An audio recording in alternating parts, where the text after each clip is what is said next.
la troisième semaine de développement. Parmi les propositions suivantes concernant le disque embryonnaire au 18e jour après la fécondation, laquelle est exacte?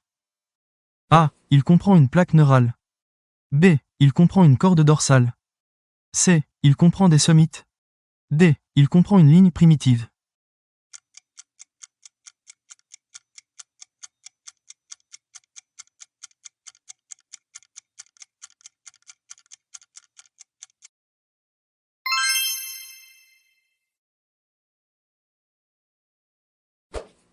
Parmi les propositions suivantes concernant la gastrulation, laquelle est exacte? A. Elle correspond à la deuxième semaine du développement. B. Elle correspond à la troisième semaine du développement. C. Elle correspond à la quatrième semaine du développement. D. Elle correspond au stade de la plaque neurale.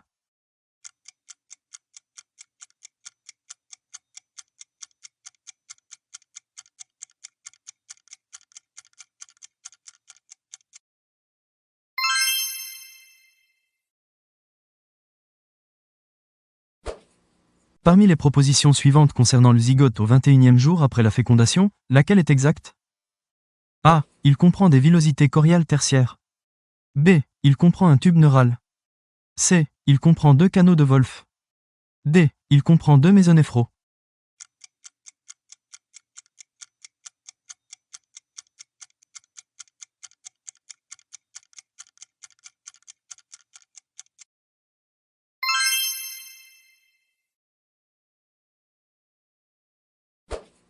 Parmi les propositions suivantes concernant le canal caudal, laquelle est exacte?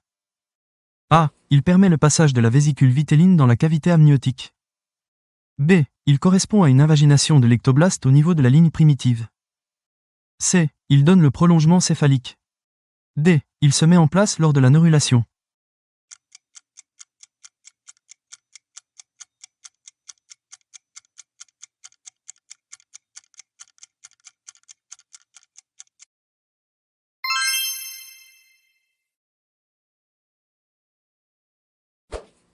Parmi les propositions suivantes concernant la gastrulation, laquelle est fausse? A. Elle se caractérise par une multiplication cellulaire et des déplacements cellulaires. B. Elle se caractérise par un allongement du disque embryonnaire dans l'axe céphalo-caudal. C. Elle se caractérise par l'apparition des ailes mésoblastiques. D. Elle se caractérise par la fermeture du neuropore antérieur.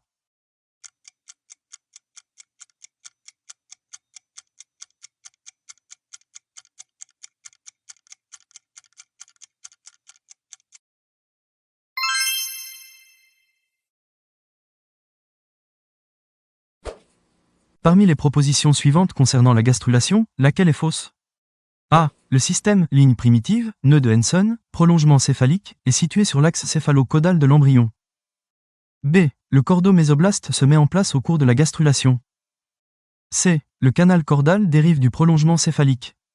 D. La plaque précordaile correspond au plancher du canal caudal.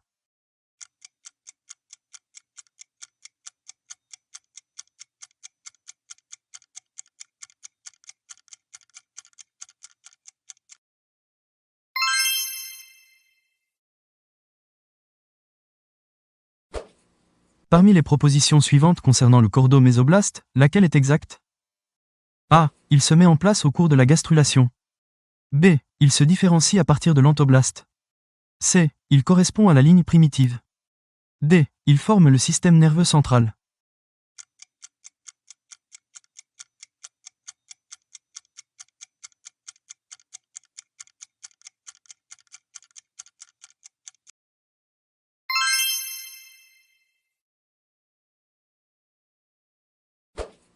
Parmi les propositions suivantes concernant la gastrulation, laquelle est exacte?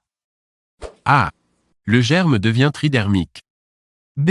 La disque embryonnaire s'allonge sur l'axe céphalo-caudal.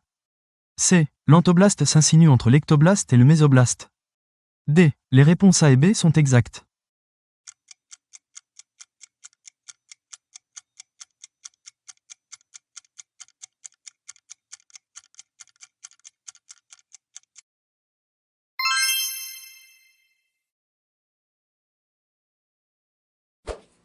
Parmi les propositions suivantes concernant le nœud de Henson, laquelle est exacte?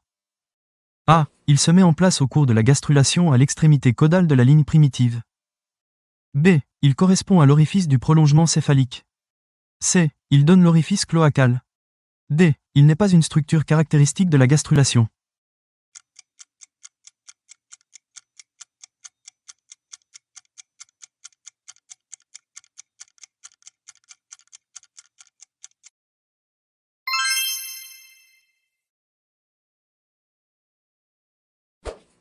Parmi les propositions suivantes concernant le canal caudal, laquelle est exacte?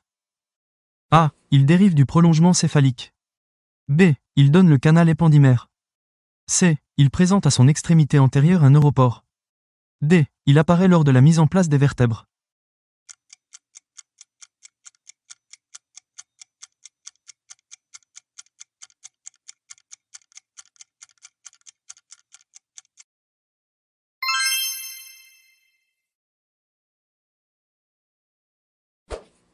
Parmi les propositions suivantes concernant la gastrulation, laquelle est exacte?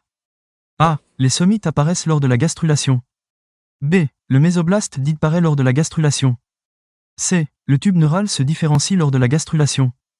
D. La ligne primitive et le nœud de Henson se constituent lors de la gastrulation.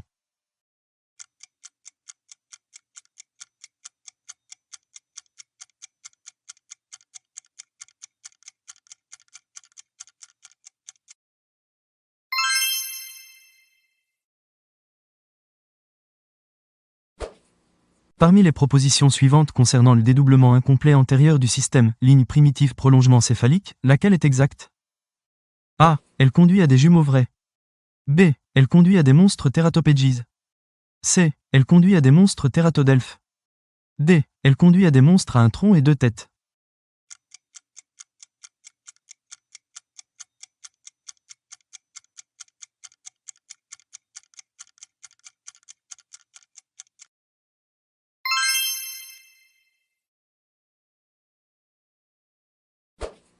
Une seule des propositions suivantes concernant la troisième semaine de développement, au cours de la gastrulation est exacte.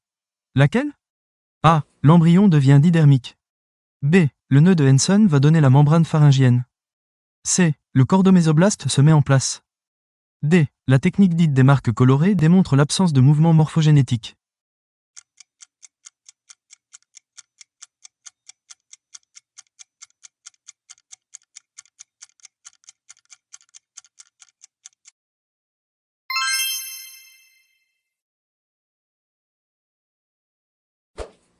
Une seule des propositions suivantes concernant le dédoublement complet du système, ligne primitive prolongement céphalique, est exacte. Laquelle? A. Elle peut donner des jumeaux vrais. B. Elle conduit à des monstres tératodimes. C. Elle n'est jamais viable. D. Elle donne des monstres tératodelphes à deux têtes.